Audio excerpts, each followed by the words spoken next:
Again, what's your messaging to him, and what do you hope he can accomplish this bye week, taking a look back at his first 8 weeks of the season?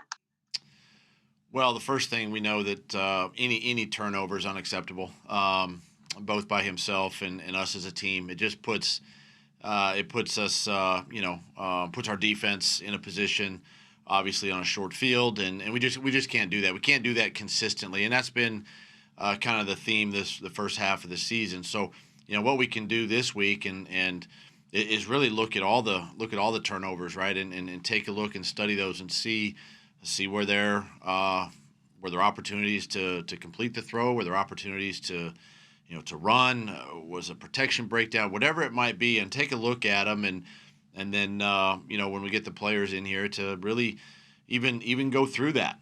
And I can remember back when I was a player, we used to go through the turnover reel, just to have sort of a sense of awareness, moving forward. But we all know that it's unacceptable, something we definitely have to correct and fix, in the second half of the season. John, and then Zach. Hey, Doug.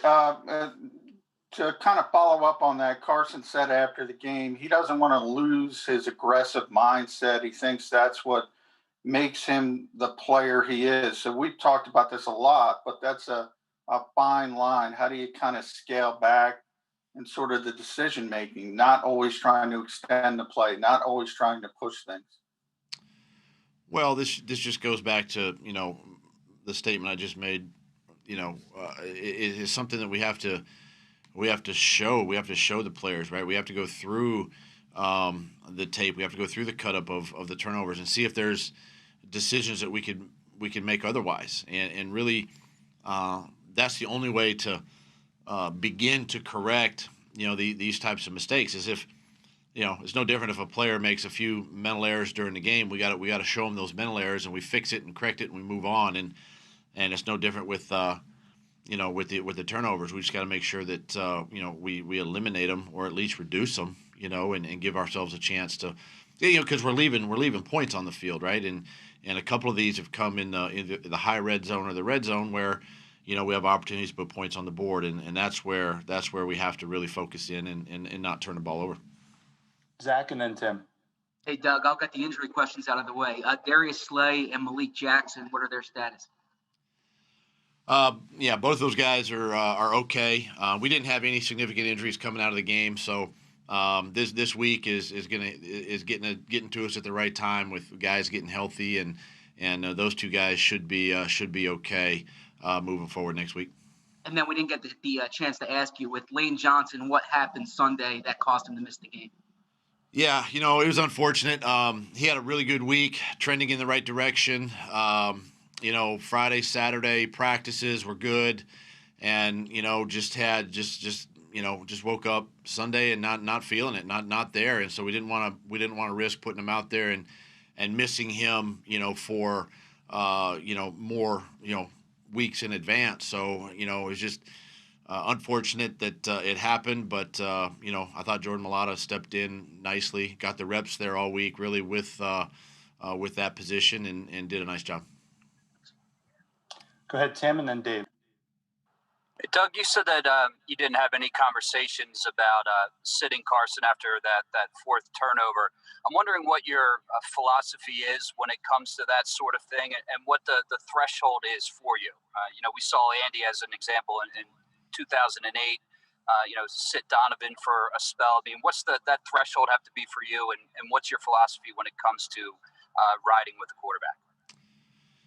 Yeah, listen, Carson's our starter, and got a lot of trust and faith in him that he can get the job done, and by no means was I in a position to make a decision or make a move, yesterday, and it's just something that we've got to continue to coach. We got to continue to get better. He understands he has to get better in that area. We also understand that. Our backup quarterbacks here, Jalen and Nate, have got to be prepared, whether it's a situation like that or an injury situation where they have to go in and play. So we continue to coach. We continue, to work every day. And Carson understands that he has to get better. He's mentioned that. He said that, and we move forward. Can you explain that a little bit, Doug? Why weren't you in a position to do that by any means? I mean, just if you could kind of flush it out to My help us mind, understand. yeah. I mean, it's pretty simple, Tim. My mind wasn't there. I wasn't going there. I was going to give Carson every opportunity to win that game for us, and he's capable of doing that. And I wasn't in that frame of mind. Go ahead, Dave, and then Ruben. Hey, Doug, during the bye week, as you guys self-scout, what are some of the areas you really want to concentrate on? And is this bye week any different because of COVID and everyone kind of staying local, I guess? Well, from the local standpoint, yeah, we have to test every single day. We have to do the COVID testing. So we're still testing every single day this week. So the players and coaches can't get away. I will give players and coaches some time at the end of the week to relax and sort of get away and spend time with their families like we normally do. We're going to bring the players in on Wednesday. I want to work with the players and we've got to get better. This is the time where we can look at the first 8 games and really, self-scout and evaluate and find ways to improve all 3 areas of our team. And it's also a chance to get some guys healthy and prepare. So that's what we're going to do. We're going to spend Wednesday with the guys. Obviously tomorrow is election day, so they're going to be out of the building. Coaches are going to work from home tomorrow. And it's a work day, but work from home tomorrow and then get back in here on Wednesday with the players. Ruben and then Les. Hey, Doug, the other day you were talking about Jordan Mailata and you talked about, and he ended up playing right tackle, but you talked about how a player can learn and benefit from sitting. You mentioned Nelly back in whenever it was 2016 when he stepped back. Could that apply in a way to Carson? Could he benefit maybe from, taking a break from sitting a game out and watching? And if not, how do you know when that applies to somebody and when it doesn't? You're asking to sit the starting quarterback for a game or more? Is that what you're asking? Yeah, I mean, just you talk about fresh eyes, learning from watching and that kind of thing. I was in a situation in 2015, I think it was. We started the season 1-5 with Alex Smith as our starter, and Coach Reed and I made a decision not to bench Alex. He was our starter, and we're going to get it fixed, and we did. I think we won 11 straight after that. Not saying that we're going to win 11 straight here, but what I'm saying is we're going to work through our issues. We're going to work through our problems, and Carson understands that we're going to, we got to hold everybody accountable, and it starts with me. And I'm going to look at myself in the mirror. I'm going to look at some of the decisions and calls I made, in the first 8 games, and that's part of what this week is about. And it's about getting better, and the only way we get better, especially with some young players on offense that are playing who are getting valuable reps, is to continue to work, and they have to work with Carson. So, that's what we're going to do, and that's our focus moving forward. Go ahead, Les, and then Jeff. Hi, Doug. So, turnovers aside, the offense in the second and third quarters just looked so painful, and yards were so hard to come by, even running or passing. What was that about? What did you see when you were watching the tape that made that such a struggle? Did Dallas's defense improve? I know they got rid of some people and had new people in. John Lee played for the first time, but what did you see rewatching that? Why was the offense such a struggle for half the game? They made a couple of adjustments in the second half, and quite honestly, taking a look at the tape today, there were just a couple of execution errors. We didn't surface a couple blocks up front. We missed a couple of reads, from the quarterback position. We dropped some passes on some key third downs in the game, and so it was just compounded errors, on the offense's part that kept us from staying on the field. Credit the defense. This is why it's a team sport. I credit the defense for how well they played, and I know we're bashing the offense here, but we need to give the defense some credit. They played their tails off yesterday and kept us in this football game, and scored on defense as well. So it's a team sport. We're in it together, and we're going to get better together. Jeff and then Jamie. Doug, you said, generally speaking, that Jalen Hurts needs to be ready, obviously, if Carson were to get hurt. But is he ready at this stage of his career as a rookie would he be able to start if need be? I mean, is he caught up? How would you assess his where he stands right now? Yeah, Jalen's doing a nice job. He's prepared during the week, and he understands the game plan. I think that, you can't go in and say, hey, learn the offense like Carson knows it right now. But I think you can do some things with him that allow him to be successful if we had to. But he's in a good position. He studies hard during the week with Nate, and he's prepared if called upon. Jamie and then Mike. Doug, it sounds like a 2020 thing to say, but here you guys won to stay in first place in the division. You beat the Cowboys, and yet a lot of people are treating this like a loss. Now that you looked at the tape, do you see why Eagles fans feel that way? And how do you package last night's game, big picture? Why is it that it's a first place win and yet it feels kind of somber? Because you and the fans don't get a chance to go back and watch the tape today like we did, and to see the plays that are left on the field where we understand we have to get better. We know that. I mean, that's myself included. We all have to.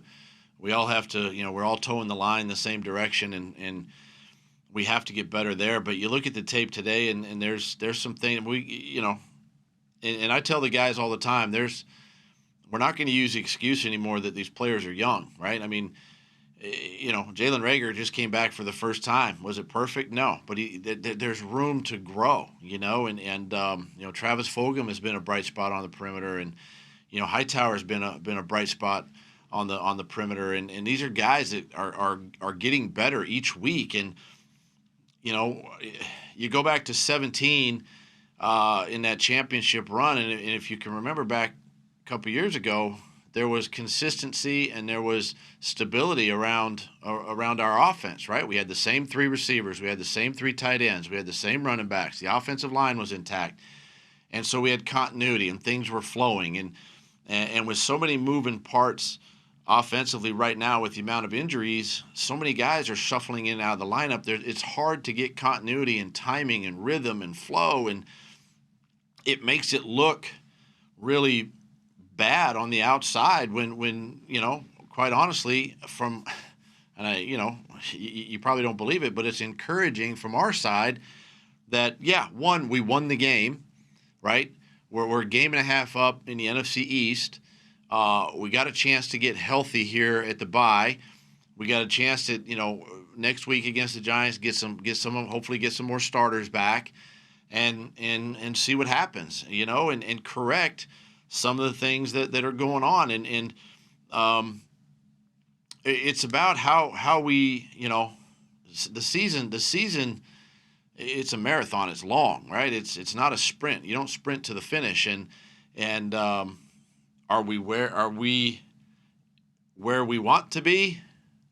Yeah, we're first place in the NFC East, but at 3-4-1, it could easily be the other way, right? It could be 4-3-1 or 5-3 or whatever it could be. But there's a lot of positive that we see as coaches on the inside that give us the encouragement and the opportunity to get better as a team.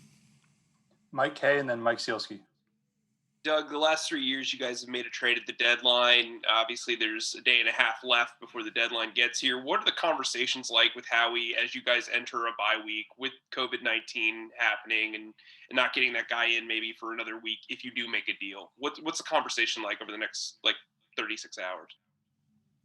Well, I mean, listen, you're always going to take a look and see if there's an opportunity, to help your football team. But honestly, just like you said, with the way COVID is and getting that player in here, and they're not going to be caught up to speed right away, and it's going to take a week or so before you can really get them into the building. And there's all kinds of things that we talk about. But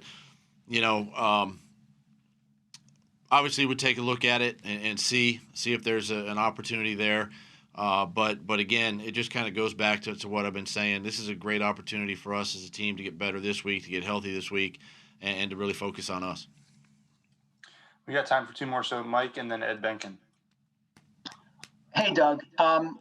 With respect to Carson and the offense and the turnovers, how much do you build the risk of turnovers into your play calling and your overall philosophy of what you want your quarterback to do and what you want your offense to be? So when it comes to the turnovers, for instance, say an interception, my philosophy, and I learned this a long time ago as a player, really goes all the way back to my days in Green Bay with Coach Holmgren. Even I would even take it back as far as Miami with Coach Shula down there and watching him and being around Dan Marino and those guys. But I think the greatest lessons you can learn or provide your team or a player is to put the ball right back in their hands. If it's Carson that makes the interception or throws the interception, put the ball right back in his hands to make a completion on the next series. If it's a fumble, give it back to that running back and give him a chance to, redeem himself, because that's all mental. That's a thing that they can learn from. And so for me, that's what that's about. I just trust the players enough to put the ball right back in their hands to make plays. And we can coach the mistake on the sideline and we can talk about it on the sideline and all of that. But for me, it's about putting the ball right back into their hands to make the play the next series. Go ahead, Ed. Hi, Doug. You were talking a little bit about a bit of an unusual bye week this week. Carson even said last night, with everything going on, it's a good time for a break. Is the emotional part of it, the mental part of it, more needed now, even though you're still testing just because of all the other outside stuff with COVID and everything you and the players have had to deal with all year? It's a good time. I love having the bye week, week 8, 9, or 10 of your season. I think it's important that it's a good time, because then you kind of focus and get healthy for the second half of your season. And right now too, I think with COVID and the fact that we have to test every day, it keeps our team here. It keeps our team grounded right here in our city, and that's why it gives us a chance to really work, Wednesday, and bring the guys back in and get some stuff done and look at some tape and self-scout and show them, with calmer eyes. We're not game planning this week, but yet we can go back and watch us and see where we need to improve, and also show them the good that came out of the first 8 weeks, because I think it's important that we do that. And obviously, if there is a positive with the COVID, is the fact that we get to stick together as a team. Thanks, Coach. Thank you, guys.